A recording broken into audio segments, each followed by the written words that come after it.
അത്താഴത്തിന് ഒരു കാമണിക്കൂർ നേരത്തെ എഴുന്നേറ്റതിനാണോ 12 മണി വരെ വാശി തീർത്ത് ഉറങ്ങണത്?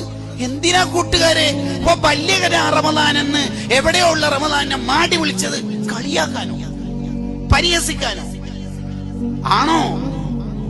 നമ്മളുടെ ഒരു റമദാനിന്റെ ഒരു കോലം 21-ാം തീയതി സൈൻതാത്തന്റെ അടുത്തുണ്ട്, 28-ന് ഉമ്മാമരുടെ അടുത്ത് പറഞ്ഞത്, 27-ന് ഇബ്രാഹിം കാക്ക പറഞ്ഞിരുന്നു, പിന്നെ ഞാൻ ഒറ്റിട്ടവന് കുറെ ഇഫ്താറുകളുടെ പെരുമഴക്കാല. നമ്മൾ ആ റീൽസുകൾ ഇഫ്താറുകൾ കൊണ്ട് നിറയാൻ പോവാണ്. ഇനി റമദാനെ കളിയാക്കരുത് കേട്ടോ.